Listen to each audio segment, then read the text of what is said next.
to take a moment to welcome you out to our town hall meeting, which is titled Putting on the New Man. Just a little background on the town hall meeting.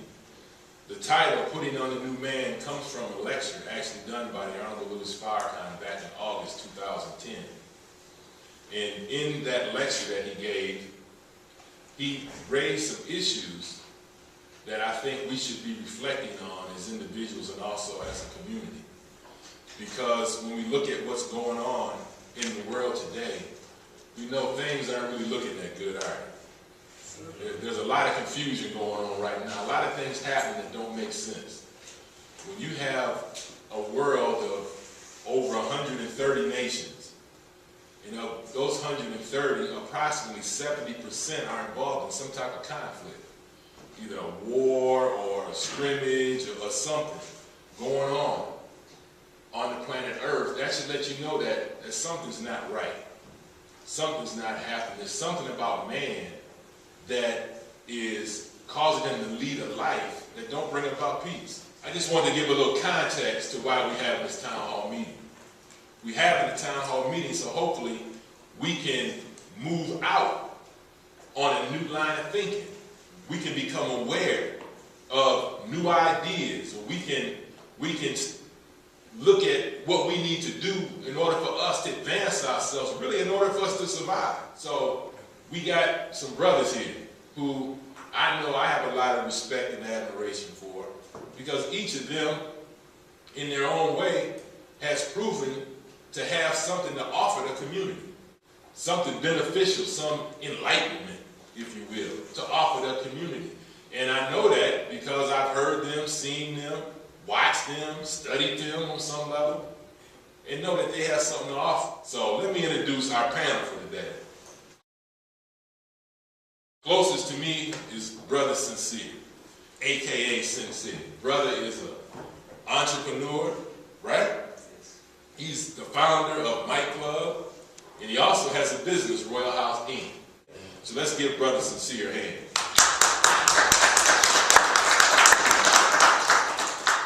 Next to him is Brother Hakim Crampton. This brother is everywhere.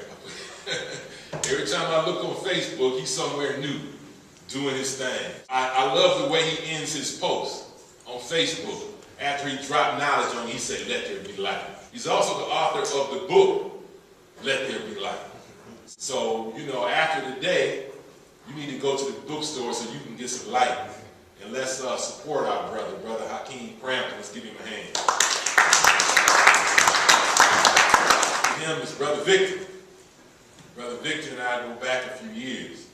And, you know, and I'll be honest, whenever we talk about town hall, Brother Victor's like synonymous with town hall for me. Because brother is a brother who's active in his community. Brother is doing a great work with the prison reform ministry all over the state of Michigan. And now going into the model that he set up in Michigan is now being implemented down in Florida, is that right?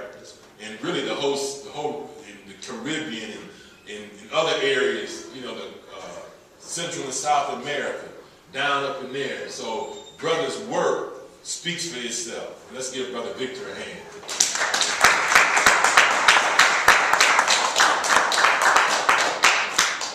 So that's my introduction to them. But I want them to take a few minutes. Anything that I missed, anything that you might want to let the people know about yourselves, just feel free. Take the mic, take a couple minutes, and make an opening statement, a comment, or share some information that you'd like to share with the audience. My real name is Damani Dudley. I was born in Flint, Michigan. I've been back in Flint over the past few months, really seeing an extreme change in this state and the climate of the state.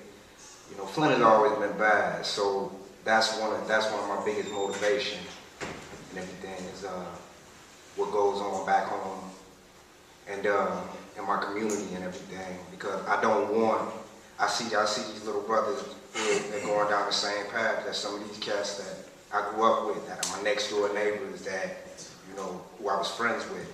You know, I got a picture with 7 friends that I grew up with from Flint, and all of them are gone except me.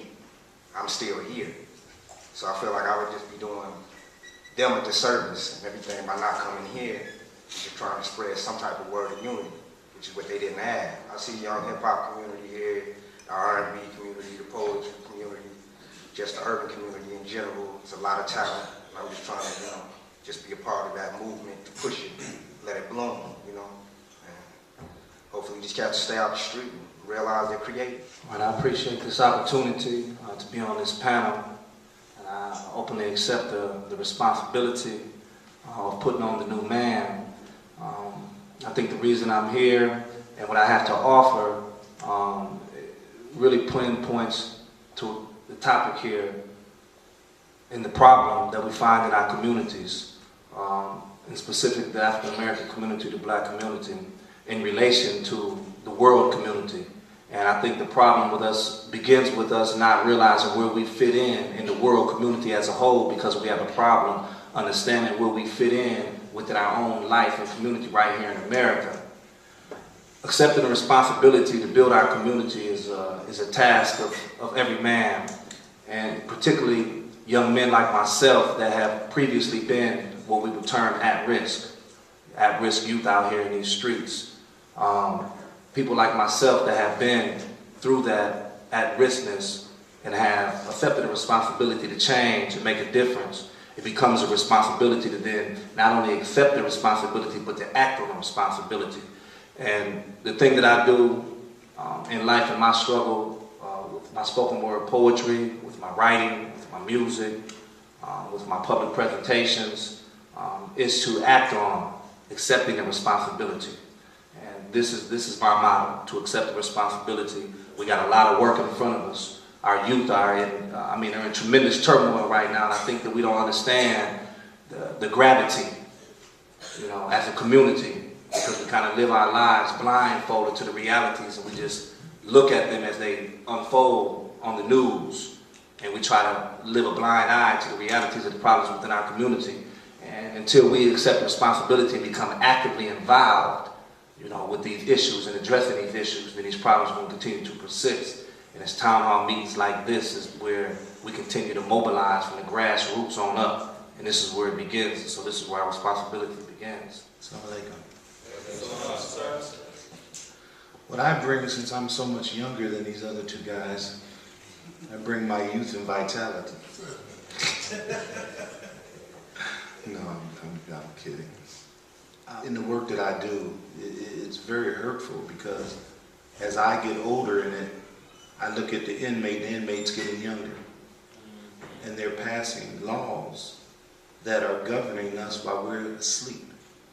You know, we're so busy chasing money, shaking our behinds, and trying to keep up with the Joneses, that they're passing legislation that goes well beyond our lifetime, and it's targeted at our youth.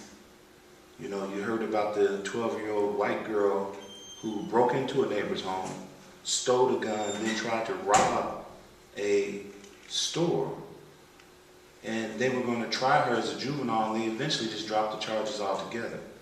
Now, many of you all know the Nathaniel Abraham law that was passed that sent our children to jail from the age of 12 to the age of 18 to adult prisons. I see them.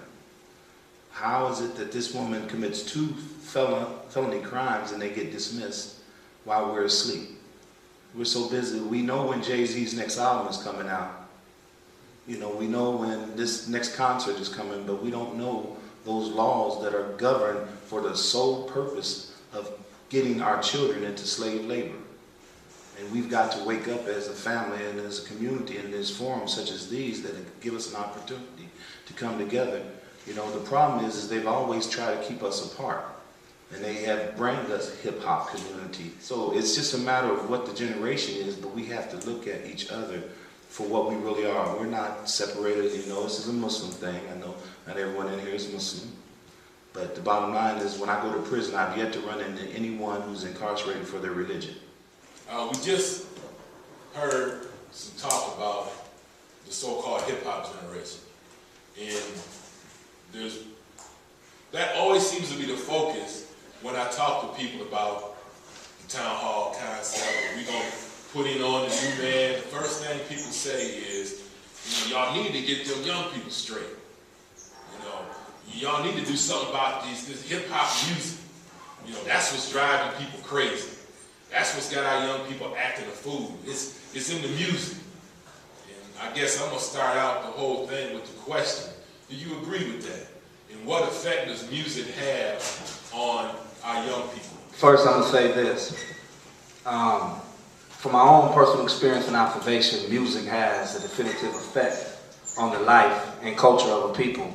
And music is so powerful that it can help shape and reshape the destiny of nations. I mean, it's been shown through the music of, for example, Bob Marley, whose music helps foster and cater to a revolution in that country that continues to maintain a level of consciousness and cultural consciousness that is consistently vibrant.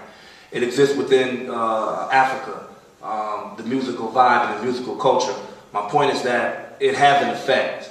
And today, when we're addressing hip-hop, we have to understand and accept responsibility that hip-hop has an effect within our community. It affects our culture on a daily level. It affects our youth and it affects their upbringing.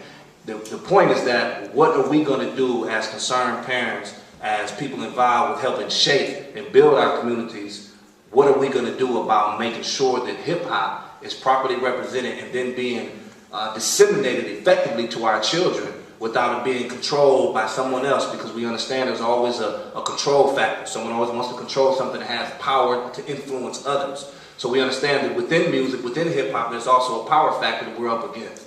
So my point is that we have to understand and accept responsibility that music is powerful. It has an influence in our community and in our culture. What are we going to do to make sure that the influence that is taking place is more positive, more constructive than the negative, while at the same time realizing the opponents, the opposition that is there, seeking to derive a wedge between the culture, the positive vibe of the culture and the elements of the music, and those that will seek to control it for economic purposes. Is the hip-hop culture the most influential culture of genre music? And yes, it is. But at the same time, hip-hop has done probably more for race relations than anything. All across the board, people listen to hip-hop, love hip-hop. However, being from a place which I like to call it ground zero and everything like Flint, you see certain things happen in your community and you can't help but just think to yourself that, somebody, if they are rapping, if they are singing, if they are trying to be creative, they're going to speak about the life that they see, the things that they see, the things that they live. And I think oftentimes, sometimes people just really don't I guess you could say on the outside looking in, they don't really put themselves in other people's shoes. They have a clear understanding of where this young brother, this young sister is really coming from. Instead of just placing the blame. We look at America, we look at everything that's going on and everything, and then you listen to the music as a reflection. Because that's all it is, it's a reflection. There's a lot of cats out there and everything who like to speak a lifestyle into existence, but that's not what this is about. Those are some of those people who, listen to the culture and, they're influenced by the culture and they want to be like this. Oftentimes I call these people, well, I like to say these people aren't really leaders. You know what I mean? They're playing a part of a movement that they have no clue about. And they're doing it just to win cool points. They're doing it just to sell a little records, make a little money. That's fine. But at the same token, you have to, at the end of the day, you have to take some personal responsibility and everything for what you put out there in your creative, in your music, whatever it be. But the music is influential. I just would like to hear more diversity. Who am I? Who am I? Who am I? I am that infinite possibility. Who am I? I am that soul in search of the proof of the universe. Who am I? Yet I am that discovery. Who am I? I am that infinite eternity.